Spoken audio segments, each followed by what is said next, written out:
मेरा नाम छवि है और आज मैं आपको अपनी दुख भरी व्यथा सुनाने वाली हूँ। मेरे पापा मुझसे बहुत प्यार करते थे, लेकिन जब मैं 8 साल की थी तब वो एक एक्सीडेंट में चल बसे। मेरी माँ ने उसके बाद दूसरी शादी कर ली। सच बताऊं तो मैं नहीं चाहती थी कि मेरी मम्मी ऐसा करे, लेकिन उस समय अकेली औरत, छोटी बच्ची, इसलिए मेरी माँ ने शादी की होगी। मुझे मेरे सौतेले पिता बिल्कुल भी पसंद नहीं थे। मैं उन्हें पापा भी नहीं कहती थी। मम्मी ने कई बार कहा कि यह तुम्हारे पिता है, यही सच है, लेकिन मैंने नहीं माना, क्योंकि मेरे पिता तो इस दुनिया में है ही नहीं। यह तो सिर्फ मेरी माँ के पति थे, वो भी दूसरे वाले। उनसे मेरा एक छोटा भाई भी है। वो एजेंसी का काम करते थे और अक्सर टूर भी किया करते थे। मेरे सौतेले पिता जब भी मुझसे बात करते या पास आते तो मैं उनसे बात भी नहीं करती थी। आखिर ऐसा चलता रहा और मम्मी ने यह सब देखते हुए मुझे मौसी के यहाँ पढ़ाई के लिए भेज दिया था। मेरा ज़्यादातर समय वहीं निकला करता था। पढ़ाई के बाद मुझे एक लड़के दीपक से प्यार हो गया था। दीपक नया नया ही हमारे शहर में आया था और मौसी के घर के पास ही रहने लगा था। करीब 6 महीने में ही मैं दीपक को प्यार करने लगी थी। मैंने सोच लिया था कि शादी दीपक से ही करूंगी। वो उम्र में करीब मुझसे 4 साल बड़ा था, लेकिन प्यार में यह सब कहाँ देखा जाता है। मैंने माँ को बता दिया कि मैं दीपक से शादी करना चाहती हूँ। मेरी माँ ने बोला, ठीक है, दीपक को मिलने के लिए घर बुला लो। दीपक अनाथ था और उसके माता पिता और रिश्तेदार नहीं थे, इसलिए वो खुद मेरे घर हमारी शादी की बात करने आ गया। मुझे बस मेरी माँ की हाँ चाहिए थी। पिता से मुझे कोई मतलब नहीं था, लेकिन वो भी वहीं थे जब दीपक आया था। माँ को लड़का पसंद आ गया था। मैं खुश थी। दीपक चला गया और माँ भी कुछ काम से बाहर चली गई।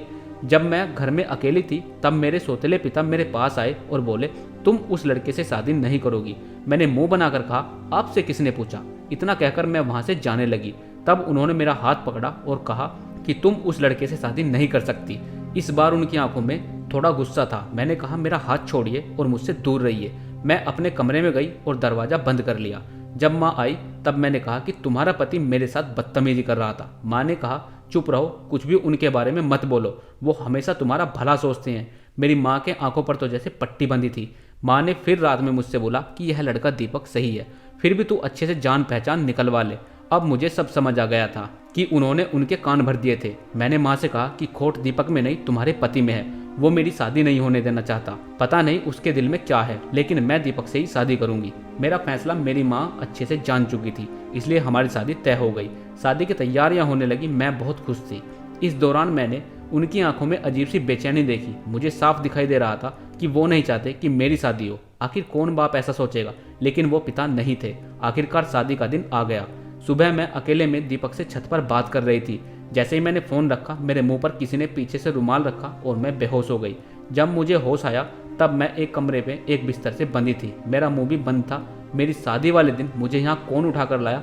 थोड़ी देर बाद कमरे का दरवाज़ा खुला और सामने मेरे सौतेले पिता थे। उन्होंने मेरे साथ ऐसा किया, पर आखिर वो मुझे यहाँ उठाकर क्यों लाए। मुझे वो पसंद नहीं थे, लेकिन वो इस हद तक गिरे हैं मुझे नहीं पता था। ऐसा तो मैं उनके बारे में कभी भी नहीं सोचा था। मैं यही सब सोच रही थी तब वो बोले, मैं तुम्हारी शादी उस लड़के से नहीं होने दूंगा। वो खाना लेकर आए थे। उन्होंने मेरा मुंह खोला। मैंने कहा कि चाहते क्या हो तुम, मेरी शादी से इतना परेशान क्यों हो, मुझे यहाँ बांध कर रखा है, यही है तुम्हारा असली चेहरा। मेरी आवाज़ तेज होती देख उन्होंने मेरा मुंह वापस बांध दिया। आज रात मेरी शादी थी और रात को मैं यहाँ इस कमरे में बंद हूँ। मेरी आंखों से लगातार आंसू निकले जा रहे थे। मैं सोच रही थी कि ये सारी गलती माँ की है जो इस आदमी से शादी कर ली। रात को फिर वो कमरे में आए। इस बार कमरे में आते ही कहा कि आज तुम्हारी शादी थी, लेकिन मैं नहीं चाहता था कि तुम उस लड़के से शादी करो। वो लड़का झूठा है, फ्रॉड है, तुम्हें धोखा दे रहा है। वो पहले से शादीशुदा है। तुम मेरी बात नहीं मान रही थी, इसलिए मैं तुम्हें यहाँ इस तरह लाना पड़ा, लेकिन तुम्हारे भले के लिए मैं कुछ भी करूँगा। मैं 3 साल पहले जब शहर के बाहर कुछ काम से गया था तब मुझे यह लड़का होटल में एक लड़की के साथ दिखा था। मुझे इसलिए याद है क्योंकि वो लड़की मेरी दोस्त को जानती थी।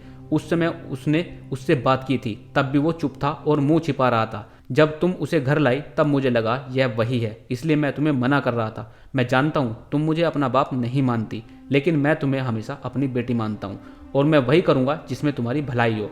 फिर तुम चाहे मुझे कुछ भी समझो, कुछ भी बोलो। उस लड़के की सच्चाई तुम्हें सुबह पता चल जाएगी और तब तक मैं तुम्हें यहीं रखूँगा। और वहाँ से दरवाज़ा बंद करके वो चले गए। सुबह जब वो वापस आए तो साथ में माँ भी थी। माँ ने पहले आते ही मेरे हाथ और मुंह खोला।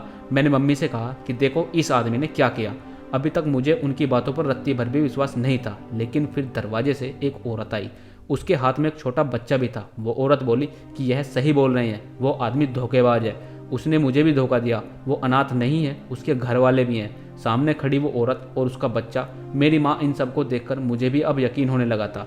मैंने उसी समय दीपक को फ़ोन लगाया, लेकिन उसका फ़ोन ऑफ था। शायद उसे भी पता चल गया था कि उसकी काली सच्चाई सामने आ गई। उसके खिलाफ अब जो भी कार्रवाई होगी वो पुलिस करेगी। इसके बाद हम सब घर आ गए। मेरे पिता उसके बाद भी मुझसे बात नहीं कर रहे थे।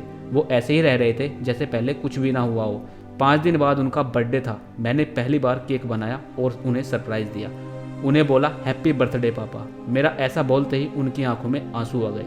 इतने सालों से दबा रखे थे, शायद बोले बेटा अब मुझे इस ज़िंदगी से कोई शिकायत नहीं, अब मुझे कुछ नहीं चाहिए। तुमने मुझे पापा कहा, बस इतना मैं ही सुनना चाहता था। तब मुझे समझ आया कि मैं कितनी कच्ची हूँ इंसान पहचानने में। घर में मेरे सामने मुझे इतना प्यार करने वाले पिता थे, उनका मैंने कभी सम्मान नहीं किया और बाहर उस दीपक की झूठी बातों में आ गई। मेरे पिता ने न सिर्फ मेरी लाइफ बचाई, बल्कि मुझे यह भी बताया कि मैं कितनी गलत थी। आज भी मैं अपनी लाइफ बचाने के लिए अपने पापा को धन्यवाद देती हूँ। दोस्तों, आपको ये वीडियो कैसी लगी हमें कमेंट बॉक्स में ज़रूर बताना, और ऐसी ही वीडियो पाने के लिए हमारे चैनल को सब्सक्राइब करना बिल्कुल मत भूलना। देखने के लिए धन्यवाद।